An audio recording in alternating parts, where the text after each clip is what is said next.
Hey nerds, what's up? Today I have a book review for an upcoming release, which is The Strength of the Few by James Islington, which is the second book in the Hierarchy trilogy and I know has been highly anticipated.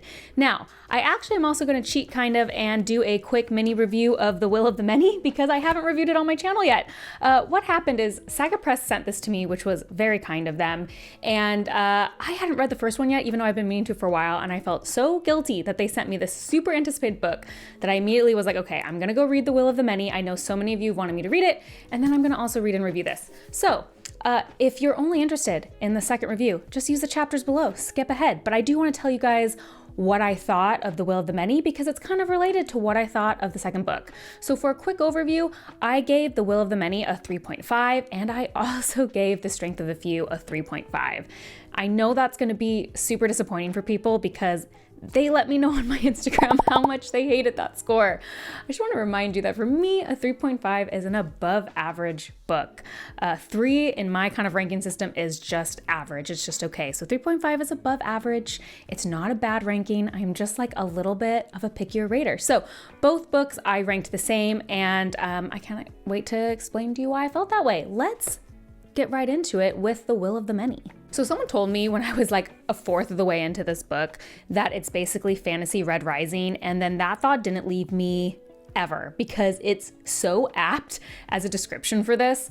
They're both heavily Roman inspired. They both deal with very hierarchical societies and deal with a main character that has secrets about why they don't actually fit into that hierarchy where they currently are. It also has like a magical school setting in the first novels for both of them, and just a lot of similar elements. So with that being said, some of my problems that I had with Red Rising kind of carry over to some of the same problems I have with The Will of the Many. I think those will become apparent as I talk if you have seen my Red Rising trilogy review, but for what it's worth, I actually personally feel like The Will of the Many is better written than Red Rising. I thought the prose and kind of style was better written, and one thing I did enjoy, particularly over both novels, was how Islington dealt with Viz's kind of push and pull of trying to bring down the hierarchy, but also recognizing his part in it and his friendships within the hierarchy. I felt like that was something I really wanted more of in Red Rising, and I feel like Islington did give me a bit more of that, so that is one part I really did enjoy of the novels. Otherwise, I think the 3.5 for me comes in Will of the Many is just that it relies a lot on very basic tropes. We have a lot of the same character archetypes I'm used to seeing, the same kind of settings, and the same kind of plot points, very archetypal.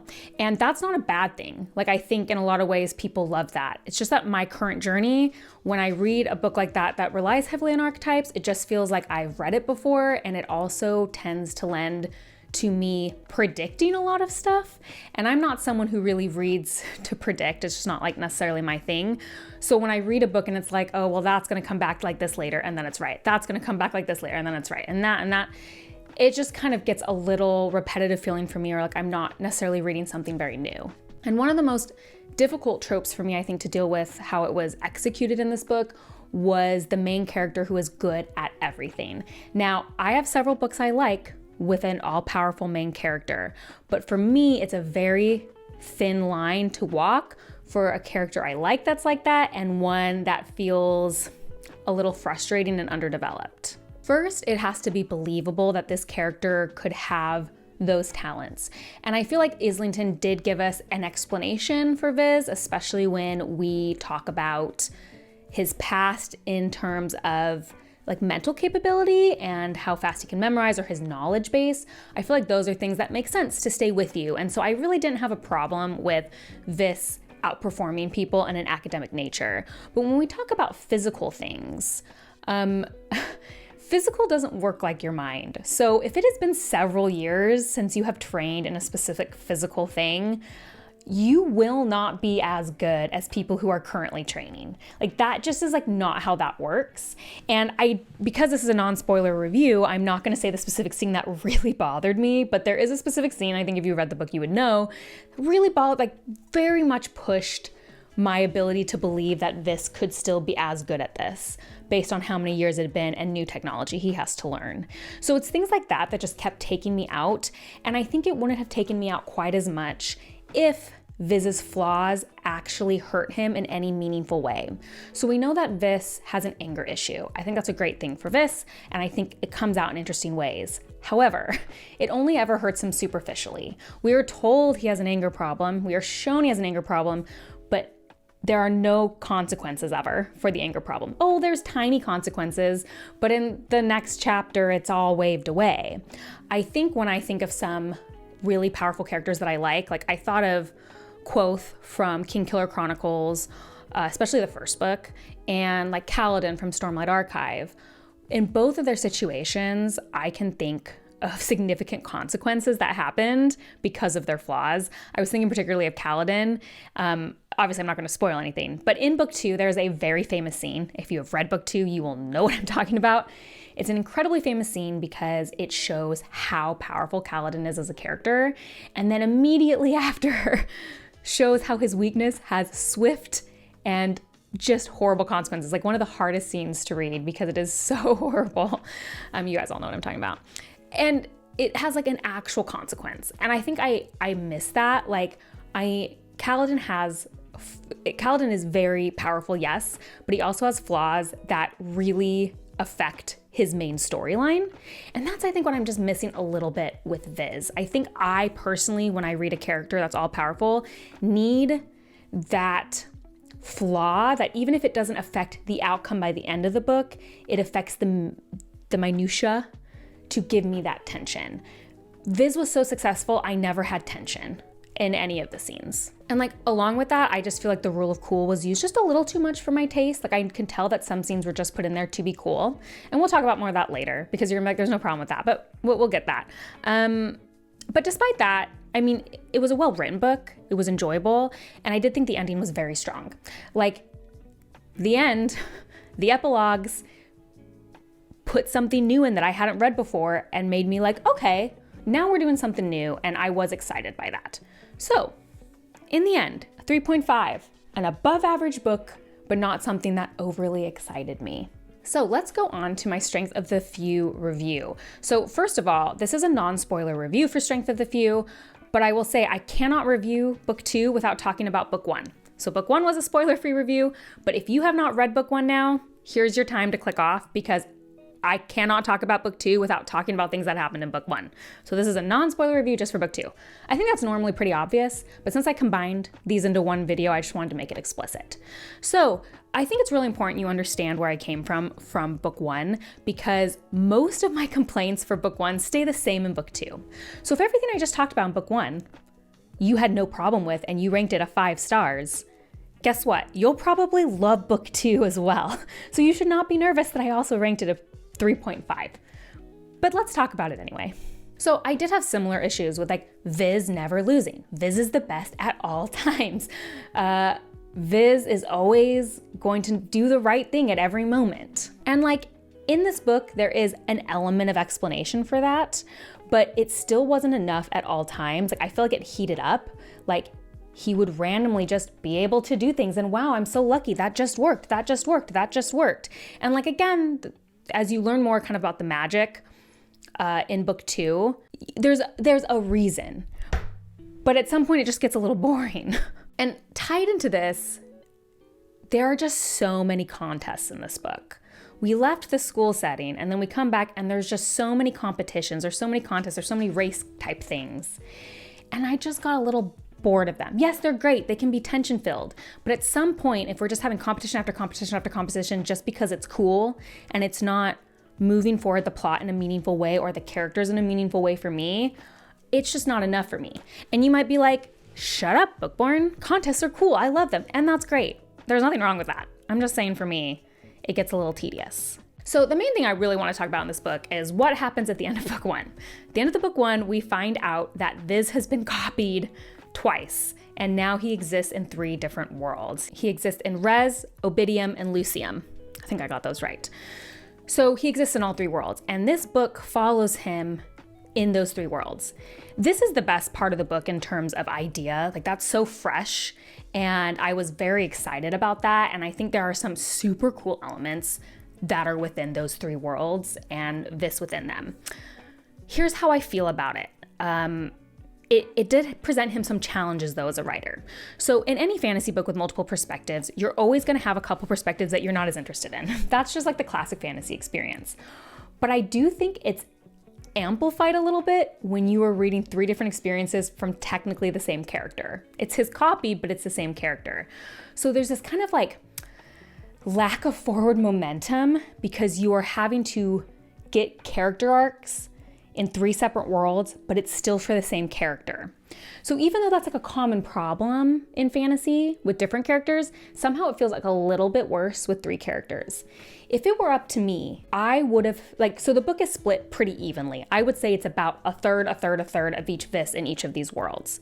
In my perfect book, I think I would have split it more like 50% with Viz Prime, is what I'm calling the Res Viz. Our main Viz Prime, 50% with him, and then 25% of the book in the other two worlds. Reasoning. I just spent a whole book being very connected to the friends and relationships that Viz Prime made. And in this book, Islington is trying to get us connected to more people in the other two worlds, and there's just not enough time. The whole time I thought, he's trying to make me connected to those other characters, and I'm just not. I care so much about the people I got to spend a whole book with. So for me, it was just like, it felt like he was trying too hard to get me connected to characters in those different worlds, when I felt the most interesting part of those different worlds was the magic information we were getting, the plot information we were getting from those different worlds, and I just wish it had focused more on that. My second favorite Viz, which world was he in? This is like, they just have symbols. I should maybe show. They just have symbols to tell you which world you're in, and they don't actually say which world is which, so I kept forgetting. I'll just say the pyramid one. I don't want to give up. But that one was really interesting because there was just like a lot of plot line that was coming out of that. And so I was genuinely like super interested in that.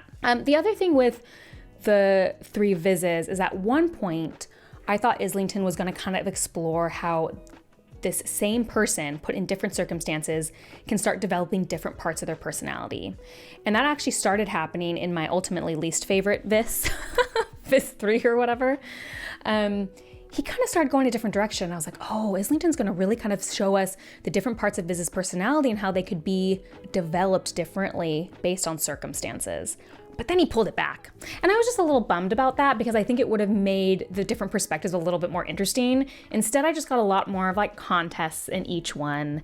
And that's what made it feel repetitive. And it made the book feel like it didn't quite justify its page length, unless a lot more of it was going to go into Viz Prime, which I could have read a lot more of. And here's the thing. This is something I may totally eat my words about in book 3.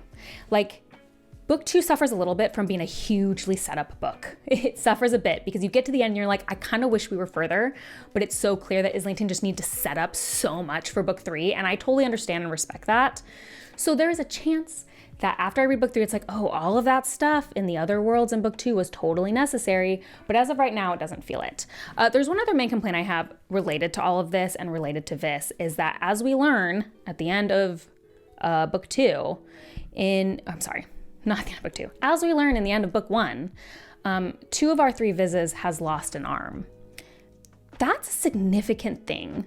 Losing a limb in a magic system that requires physical strength, losing a limb when you are known as a fighter, that's a big deal. And it functionally isn't at all in this book. And that really annoyed me. Now, in one of our perspectives, I don't want to give away which one, in one of our perspectives, there's actually a legitimate reason why it doesn't necessarily harm him as much. And I found that kind of interesting to explore. But in our other perspective, it should have mattered way more than it did in my opinion. And it's like, again, it's just that thing of like, Viz has a setback. He has an anger issue. He's suddenly dealing with the loss of an entire arm, but functionally it means nothing. And I couldn't help thinking about the Stormlight Archive again, because I won't say which book or where, because I just don't want to spoil anything. We have a character that goes through that, and it is a big deal. It's as big of a deal as it should be. So that frustrated me, because again, I just want more. I want to see it just like have more effect. Then we get to the end, and of course the last 2 chapters are great. There is a moment in, I think it's like the second to last chapter, where I was like, did not see that coming. I love that development, like sincerely great. And then in the last chapter, another development that was like sincerely great. The ending was great again. But as my husband always says, he always laughs and says, you are someone who will never forgive a book a great ending. And what he means by that is like, so many people read a book and if it ends great, that's enough for them. It is never enough for me. The book has to be consistent throughout to get a great rating from me. So what the great ending did, I think normally if I gave 2 books in a row in a trilogy 3.5, I probably wouldn't read the last book. Here's the thing though. The execution has problems, but I'm like sincerely interested in the world Islington made. Like I'm sincerely interested to know what happens in book 3 because the ending hooked me again. Just like book 1, I'm like, okay, well now I kind of want to know. So it's a 3.5. It's above average. There's just like personal character issues, and I'm a character reader, so that's the problem. However, I will be tuning in for book 3 because I just kind of want to know. Kind of want to know what happens. I want to know how it's resolved. I feel like there's a lot to be resolved and there's only one more book. So maybe there's so much to be resolved, like the 3rd book will fix those problems. I don't know. But I'll be there is all I'm saying, despite the fact I gave the first books, it's above average series, Okay. To end, if you loved book 1, you will probably love book 2 because if you noticed, similar issues. If you feel like book 1, you felt similarly to me, you're probably going to feel similarly book 2. I feel like they're very comparable, that like if you're happy with one, you'll be happy with the other. If you feel mad about one, you'll feel mad about the other. If you hated the first one, you'll probably hate the second one. However, the second one I will say is like more different. I feel like it relies on tropes a little less. So that was nice. But yeah, remember, my rating doesn't affect your rating. I just feel like people are so sad about this. But like above average, guys. It's above average. If you like these kind of videos and book reviews, please like and subscribe. That is the best way to support me. And if you want to see what I'm currently reading as well as other nerdy rants, you can check me out on Instagram at bookborn.reviews. I'll see you next time. Bye. Also, Saga sent this hat with it. I was going to wear it for my review. I actually wore it in my Instagram photo, and then it got cut off by Instagram. And then when everyone was really mad that I gave it a 3.5, I thought maybe it was good it got cut off. And that's why I didn't wear it for the video, because I felt like people would be mad. But the important question is, what class would you have been in? I think I would have peaked at class 5 if I even made it there.